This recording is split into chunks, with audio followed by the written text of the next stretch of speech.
Hi, I'm Domas Rubikas, and this is my final project presentation. So, my topic was: Does music affect sports performances enough to enact a ban? And my thesis was based on the observed effects of music on athletic performance. Should it be considered a performance enhancing drug? And should it be banned from professional athletics? Okay, so some of the supporting arguments I already stated in my addressing opposing viewpoints discussion, but I'll just restate a few of them. There are more, but I'll just state a few of them for now. In the Sports Journal, which is one of my sources, they conducted a study where they had a 400-meter sprint, and athletes were provided with motivational music, non motivational music, and no music at all. And after the data was collected and analyzed, it showed that motivational music provided a faster time by about a full second. Another supporting argument was music increases dopamine and natural opioids, increases stimulation throughout the brain. And this increase blocks pain and fatigue receptors, which allows athletes to continue on with their physical activity while being less affected by pain and fatigue. Another supporting argument was from the Be Brain Fit article that I found. It stated that music releases oxytocin throughout the brain, which is considered or like known as the trust molecule, and it's been proven to help athletes not choke under pressure and like trust their decision making. So now on to the sources that I'm using for my argument. The first one was an article called "How Music Affects the Brain" from a webpage called Be Brain Fit, the one I just mentioned. Another one was "How to Make the Perfect Workout Playlist According to Science," which is another article. Uh, Next one was from the Wall Street Journal, "How Music Affects Athletic Performance." Then this one was from the Sports Journal. It's "Music in Sports and Exercise." Um, Next one was a book, "Applying Music and Exercise in Sports, Human Kinetics." Then there was "Effects of Music on Exercise Performance." This is a medical journal, Journal of Cardiopulmonary Rehabilitation.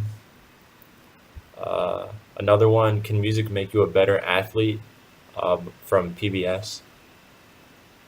And then "Effective Music Tempo on Exercise Performance and Heart Rate Among Young Adults." This one's uh, like a research, not really an article, it's like a research paper from a college. And then "Ergogenic Effect of Music During Running Performance," which is also a research paper. And the final one is a book, "Rhythm of the Game: The Link Between Musical and Athletic Performance." All my sources either talk about the effects of how music stimulates parts of the brain that allow athletes to achieve better performance. I have one medical uh, journal that shows that music doesn't affect uh, athletic performance, but then I have a few others that overpower that one.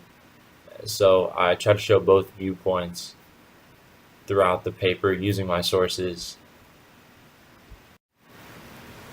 Then going back to the opposing viewpoints and questions that you guys uh, posted, like on my thesis and on my data, a lot of people asked about chants and music during the game, which would usually concern team sports.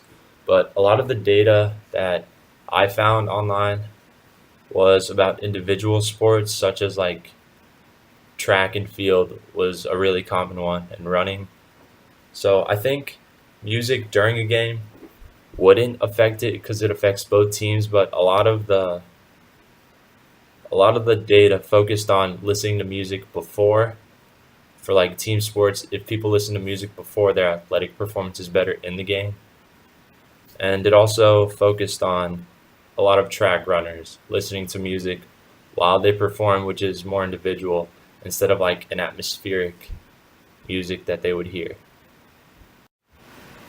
Other people asked how music could be banned. I don't think it could be banned for team sports, especially with the atmosphere of games like basketball or football, stuff like that, soccer.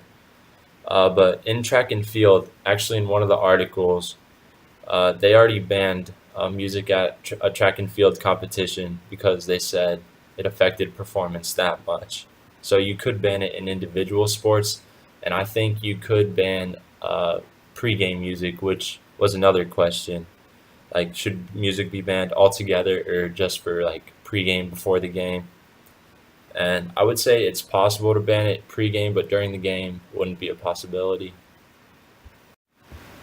And then finally, through the addressing opposing viewpoints, I got a suggestion from Nicholas Williams. Shout out. Uh, he said to put in two viewpoints, one against the ban and one for the ban, which I'll probably do in the conclusion. And I'll like state a few like the pros and cons to each side, and then explain how the side that I argue for overpowers the other one and why it's the more beneficial side. Thank you. This was my discussion of my final project. Peace.